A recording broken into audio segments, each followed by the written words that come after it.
Shalom, bienvenidos a esta semana a la tertulia de Radio Sefarad. Este fin de semana, el domingo concretamente 19 de abril, se conmemora el levantamiento del gueto de Varsovia. El día 21 de abril se conmemorará Yom HaShoah, también en homenaje a todas las víctimas, a esos 6 millones de judíos asesinados durante la Segunda Guerra Mundial, durante el Holocausto o Shoah. Para hablar de estas víctimas, y no solamente de las víctimas, queremos centrarnos hoy más en aquellos que se levantaron en armas, que intentaron defenderse y que han pasado a la historia de una manera secundaria por algún motivo. Tenemos hoy en el estudio para hablar de ellos precisamente a Horacio Cohen, que es editor de la revista Raíces. Horacio, bienvenido. Gracias.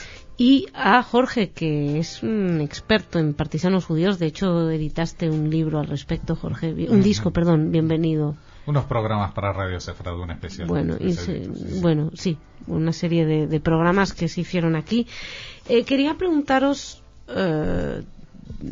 es muy difícil hablar de la resistencia judía.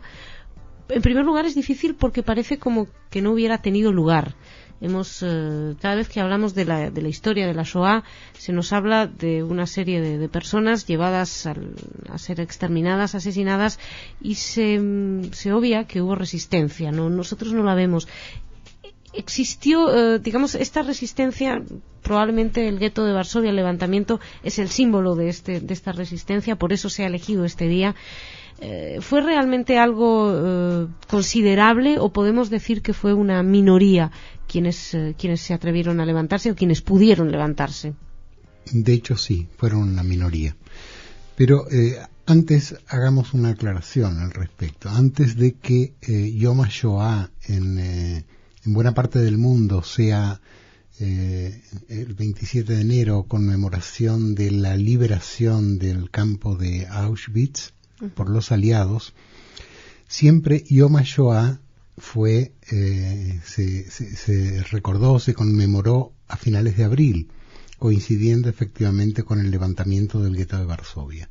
Todavía supongo que va a seguir así en los calendarios judíos y va a seguir siendo así en el Estado de Israel, y sin embargo sería una pena que se pierda la importancia, la significación de esta recordación, porque el nombre completo de la conmemoración es Yom HaShoah ve'Hageburah, Día del Holocausto y la Resistencia. Justamente el heroísmo en realidad. Y el heroísmo, sí, perdón, esa es la traducción literal. Porque justamente lo que se quería, y esto se estableció así en el Estado de Israel, allí por sus inicios más o menos, lo que se quería era no poner el acento solo en las víctimas, sino también en los resistentes, en aquellos que en muchos casos dieron su vida luchando contra la ocupación nazi en buena parte de Europa. Fueron pocos, sí, pero hay que decir que estuvieron en todas partes.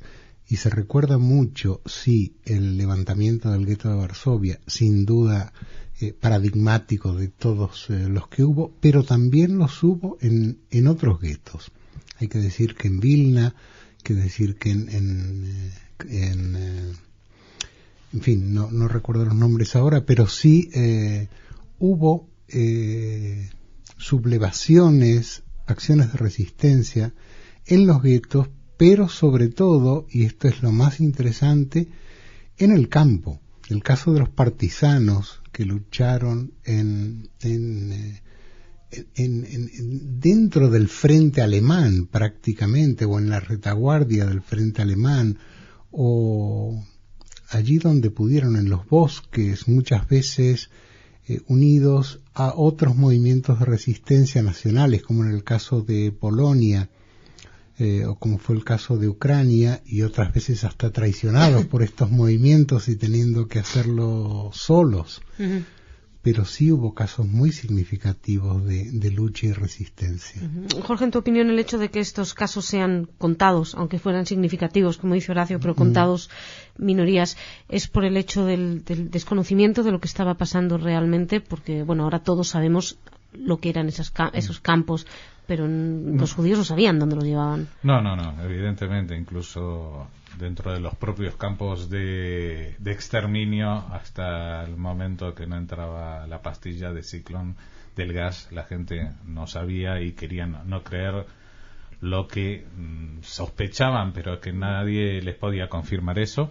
Lo único que habían eran rumores y que no se podían confirmar. De todas maneras, quiero desmentir un poco el mito este. Es verdad que fueron contados los ejemplos de alzamientos o resistencia dentro de los campos de exterminio, pero no fueron para nada algo minoritario la lucha de judíos contra el nazismo. Y voy a explicarme. Solamente en el ejército soviético había 500.000 de soldados judíos, y no es una aproximación, eran 501.000. Había desde grandísimos altos oficiales hasta soldados rasos, y en general los que estaban más adelante eran los judíos, porque aparte de que se voluntariaban para esas tareas, estaban por ejemplo, hay un hecho heroico de que si no se llegó a tomar Moscú fue por un batallón dirigido por un oficial judío, etcétera, en la carretera. Solamente eso en el ejército ruso. Tomemos el caso de los judíos que en el ejército americano combatieron no solamente al nazismo, pero también en la Segunda Guerra Mundial en otros frentes, otro 500.000. Tenemos el ejército inglés, del cual pues hay también cifras bastante elevadas, más de 100.000. Tenemos la brigada judía. Sí, no, solamente en el ejército inglés estoy hablando. Bien, sí. Luego tenemos todos los ejércitos irregulares, por llamarlos, como el de Francia Libre en el exilio, el ejército polaco en el exilio, los ejércitos voluntarios, y ahí entra la brigada palestina, los ejércitos de voluntarios dentro del área de protectorado británico. Entre ellos también gente que han sido paracaidistas que se lanzaron detrás de las líneas enemigas, como la famosa Hannah Senesh, que con 23 años cayó prisionera.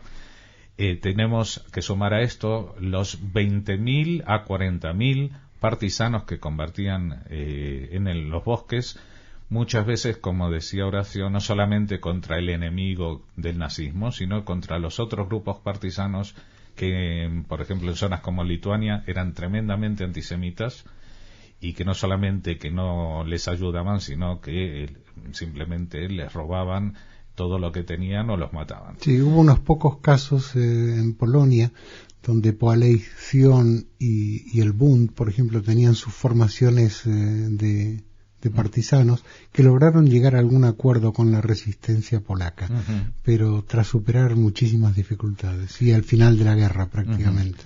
Luego sumemos a esto también gente que trabajó en la resistencia francesa, en la Francia de Vichy, que había muchísimos judíos.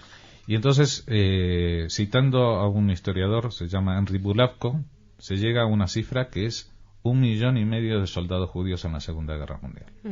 Ahora, ¿qué significa esto? Tomando en cuenta que antes del inicio de la Segunda Guerra Mundial había 18 millones de judíos en el mundo, esto significa un 9% de la población.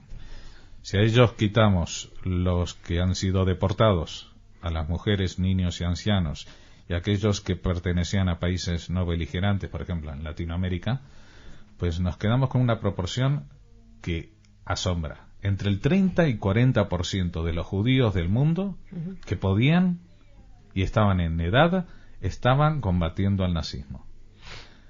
Esta es una proporción que no es extraordinario. Es una proporción que no alcanzaron ni los soldados de la Unión Soviética cuando su país estaba a punto de caer en manos del nazismo, ni los Estados Unidos, ni ningún ejército. Y todo esto tomando en cuenta que ninguno de estos soldados luchaba bajo una bandera propia, excepto ya al final de la Segunda Guerra Mundial, cuando a la Brigada Palestina le dan permiso para poner al lado de la bandera inglesa un distintivo de un Maguen David, un escudo de David, que los identificaba como brigada judía.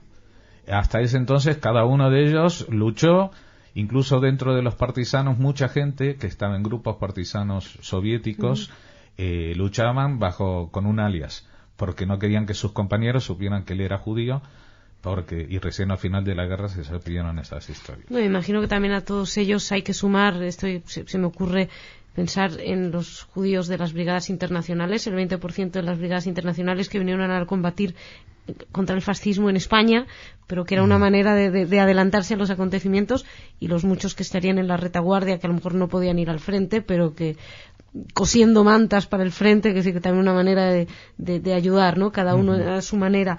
De todos modos, a mí hay una duda ética que me surge con este tema, con el tema de los partisanos judíos. Es como si hubiera a la hora de enfrentarse a la Segunda Guerra Mundial, no a la Segunda Guerra Mundial, a la Shoah, de enfrentarse al Holocausto, de enfrentarse al exterminio desde ahora, desde la comodidad de nuestro mundo en el siglo XXI, donde lo que nos preocupa en estos momentos es si hay alergias a la primavera, etcétera. Juzgamos, a veces me da la sensación, con mucha frivolidad cómo se comportaron las personas durante lo que les tocó vivir, ¿no? Durante ese periodo negro, oscuro. Da la sensación a veces como si habláramos de que el judío bueno era el que se rebeló, y luego los otros no eran buenos porque no hicieron nada para evitar lo que les estaba destinado. No existe esta categoría moral, ¿no? Cuando estamos haciendo Mira, Masha. Hay que dejar en claro una cosa. Como yo comentaba, que en el Estado de Israel, en el joven y naciente Estado de Israel, se establece este día del Holocausto y el heroísmo, se hace justamente para insuflar nuevos ánimos a la población joven, a la población que venía de haber sobrevivido la Shoah en Europa como inmigrante, a las nuevas generaciones a las que se les buscaba inducirles un espíritu distinto, no derrotista, digamos así, un poco ajeno al dolor. Se repetía machaconamente todavía aquello de que los judíos fueron al matadero como corderos, y esta imagen de pasividad, claramente desmentida por la historia y con los datos que aquí Jorge ha volcado, queda clarísimo. Esta imagen negativa fue combatida exaltando el papel de los resistentes, recordando que sí existieron, que sí lucharon, que con las armas en las manos combatieron al nazismo.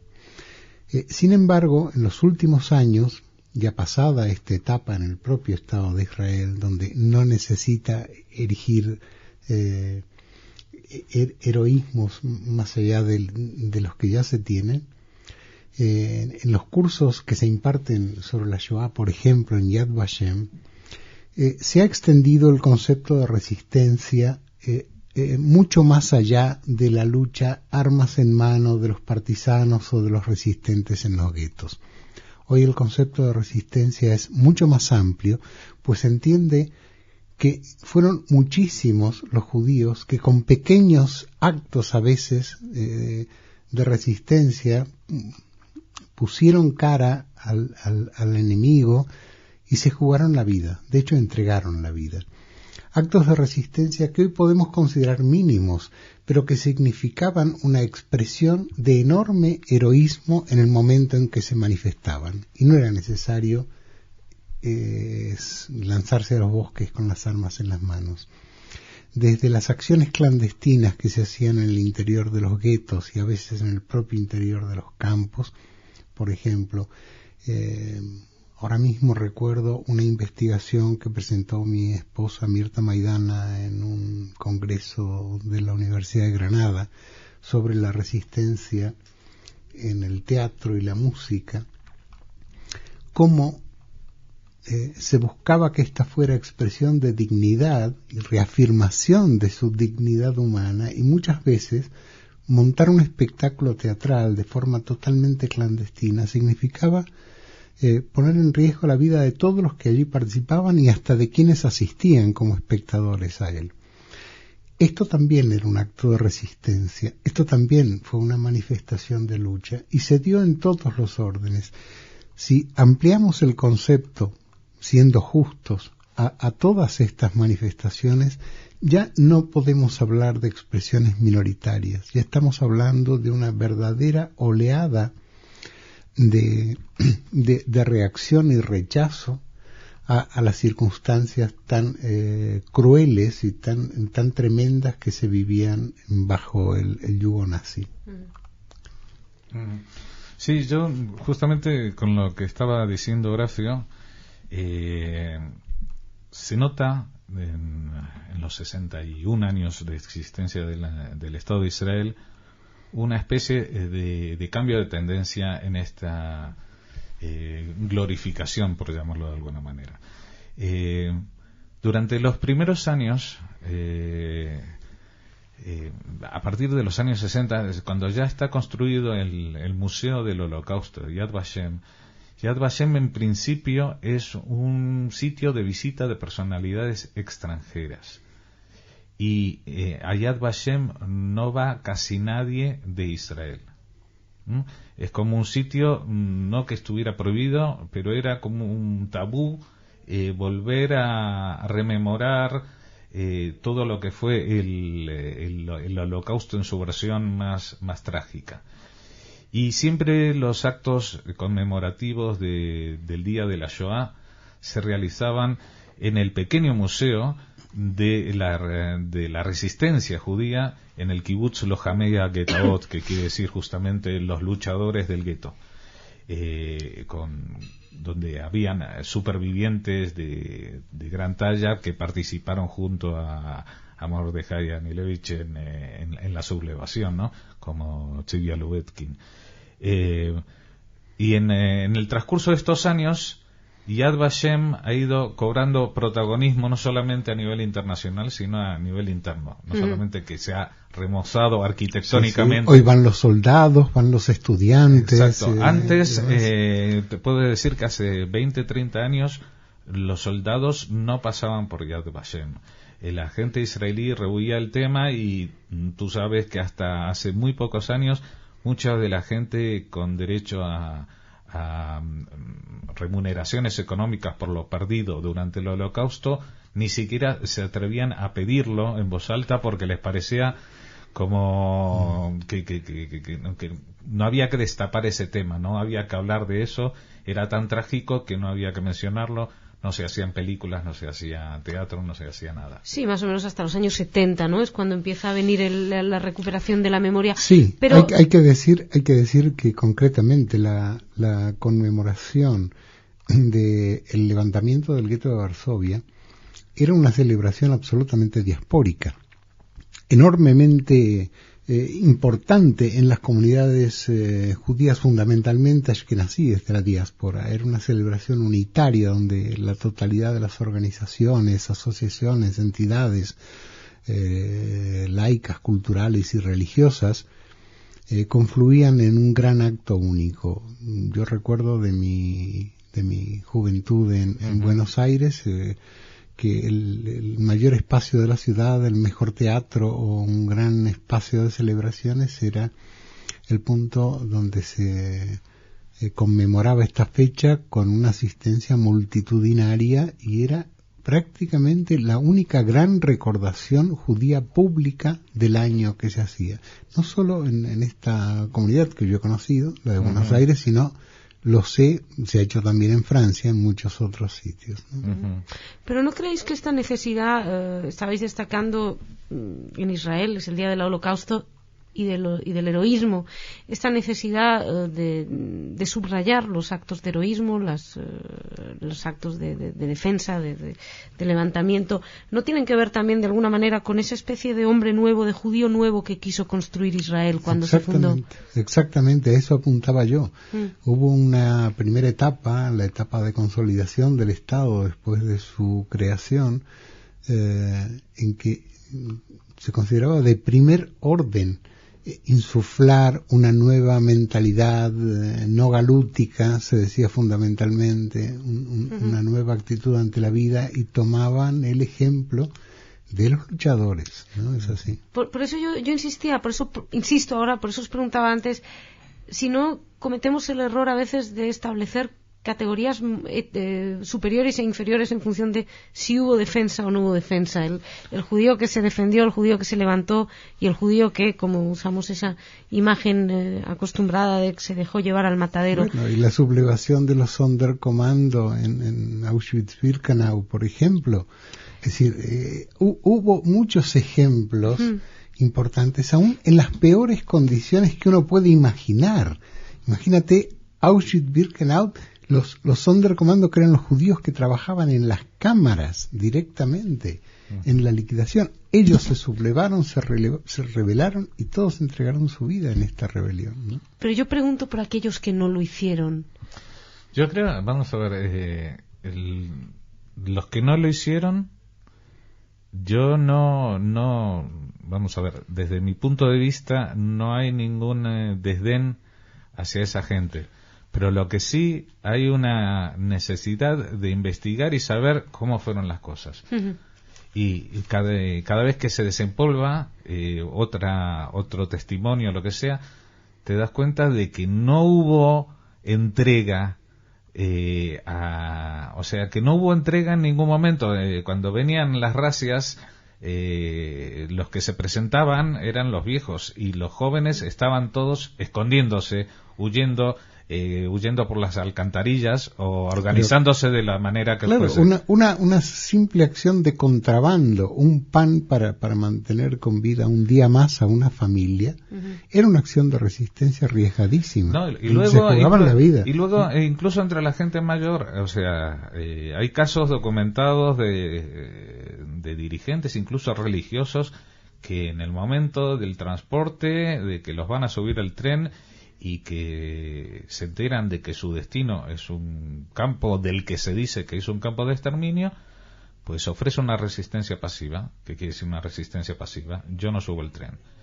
Y ahí lo matan a culatazos o le disparan o lo que sea. Y de esto hubo, pero a punta pala. Ahora, esto es cierto. Lo que preguntaba Maya es ¿qué pasa con quienes no? ¿Tiene acaso menos valor la vida de aquellos Exacto, que no, esta es la pregunta. No desarrollaron ningún gesto de rebelión, ningún tipo de resistencia? Pues cuando yo decía que se ampliaba el concepto de resistencia hoy, la simple sobrevivencia era en ciertas circunstancias un acto de resistencia. La simple lucha por sobrevivir un día más en las condiciones en que se pudiera, como se pudiera, y enfrentando un destino ya sellado de muerte segura. Sí, mira, me recuerda hace poco esta película, creo que se llama Resistencia, la de Daniel Craig. Pues habla justamente de un grupo partisano que no se constituye ideológicamente, sino que son 4 hermanos que de pronto unos hermanos que van a salvar a otro hermano, y aparecen unos primos y después los primos traen y al final se forma un grupo, todo un pueblo en los bosques en Ucrania, en los pantanos de Bielorrusia, en Aliboka, que llegaron a tener hospitales y guarderías, y algo que se decía en la película, pero que la película está basada en un libro que está basado en testimonios, que decía, cuando intentaban hacer, o los partisanos les decían que fueran más activos en provocar sabotajes o lo que sea, ellos le decían, el dirigente de este grupo, Tuvia Bielski, intentaba convencer a su gente diciéndoles, nuestra venganza es sobrevivir. O sea, la única forma de vengarnos es que falle el plan de exterminio de todos, que haya en algún sitio haya algún judío, y ya trayéndonos a la vieja tradición incluso de la religión judía, que dice que quien salva un alma salva un universo, salva un mundo. O sea, claro, se cumplía el mandamiento aquel que indica elegirás la vida. O sea, defenderás tu vida en cualquier circunstancia a toda costa, y esto será lo primero. Sí, pero insisto, ¿no? Incluso aquellos que no tuvieron la fuerza de poder seguir sobreviviendo un día más, los que cayeron, los que se les rompió... Pero no cayeron solo, vamos a ver, no, la gente... Los que se les rompió el espíritu para seguir. Yo entiendo incluso el caso de gente muy notable como Walter Benjamin o Stefan Zweig, que incluso ya después... que no pudieron, o Primo Levi, que no pudieron soportar... siguen siendo víctimas ellos víctimas de la Shoah. Posteriores. Pero el tema es que la gente, los que los metían en aquellas duchas, entre comillas, que ya ellos se sospechaban que de ahí solamente salían gritos y todo eso, pues ellos no entraban porque querían. Nadie les dijo... Evidentemente no, lo digo ahora con el ejercicio de memoria posterior que estamos haciendo. Estamos hablando de una resistencia que en el interior estaba en todas las personas. Yo no creo que nadie... Bueno, igual si alguien se abocó a ello de forma voluntaria porque creía que con ello iba a salvar a la humanidad, igual se dio algún caso de estos que, no sé, sería un caso patológico. Hubo casos de suicidios bastante masivos. En una sola semana en el gueto de Varsovia, cuando empezaron las deportaciones, llegó a haber hasta 60 suicidios registrados, que pueden haber sido más.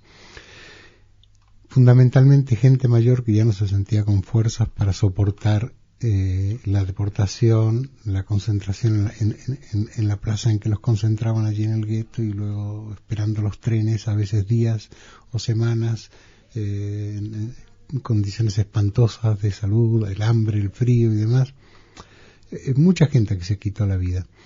Pero algunos de estos casos de personas que se quitaron la vida, como el presidente del Consejo Judío, por ejemplo, del gueto de Varsovia, lo hicieron como parte de un plan de lucha, porque en el momento en que confiaban con la colaboración o la complicidad del Consejo Judío para desarrollar las deportaciones, él se mata y los deja, descabeza el Consejo, prácticamente queda sin no queda en condiciones de poder desarrollar los planes que los nazis habían elaborado a partir de ahí. O sea que hasta este suicidio también fue un acto de resistencia. No, y mira, ahí seguramente Horacio tendrá en mente también esta misma imagen del levantamiento del gueto de Varsovia, que es de los chicos de 16, 17 años saltando desde los balcones con un cinturón de granadas para caer dentro de los tanques, sabiendo que ellos se van a reventar junto con el tanque. Pero eran gente que sabían que o morían así o los mataban. O sea, no había una opción de vida que uno dice, bueno, me entrego, me hago prisionero, o obedezco y entonces voy a un campo de trabajo. No. En un momento fue absolutamente claro que la única opción era morir matando, efectivamente. Y este fue el caso de los jóvenes que acompañaron a Mordejai Anilevich en el gueto. Exacto, y entonces en este caso yo no sé si es válido llamar a eso suicidio, porque no sé si es un tecnicismo. Aparte, tú sabes que para el judaísmo pues tiene un problema moral con el suicidio. Sí. No se pueden enterrar dentro del campo vallado del cementerio judío.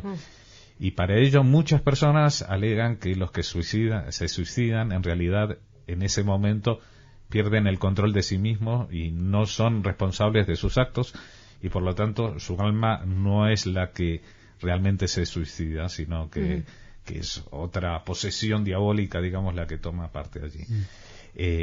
Pero ni siquiera en estos casos, ni en el caso de las personas que fueron conducidas, todas las personas en su interior, o sea, uno puede hablar de no resistencia cuando tiene la libertad, cuando existe una opción, pero cuando estás como en la película esta, La decisión de Sophie, dice... ¿A quién mata? ¿A su hijo? ¿Cuál de tus dos hijos quiere que ahí no hay ninguna opción. Y cuando no hay ninguna opción, pues todos son víctimas y todos son resistentes en esa medida.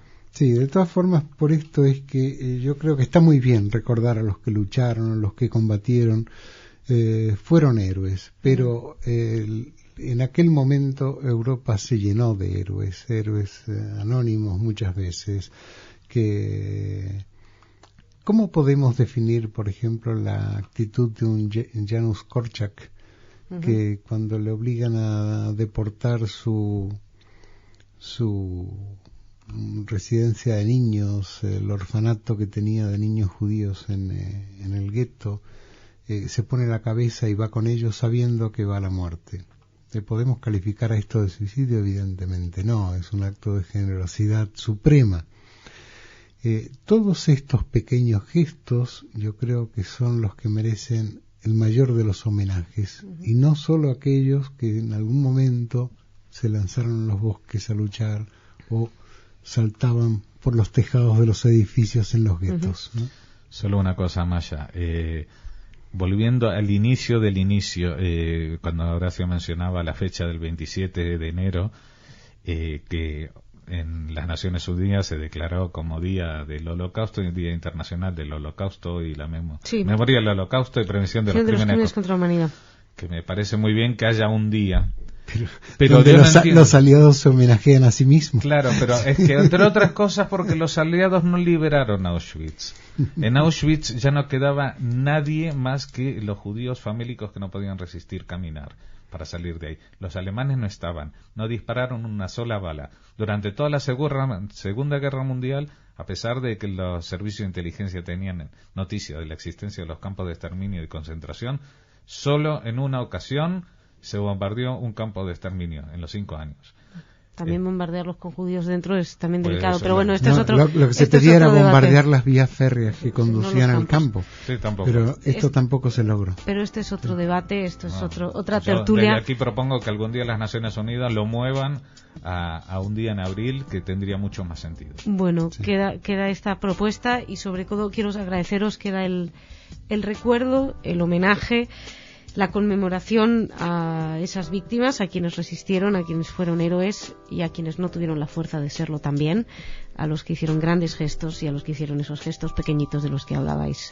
Muchísimas gracias a los dos, señoras y señores, muchas gracias por seguir ahí, aquí en Radio Sefarad. Nosotros seguimos para ustedes.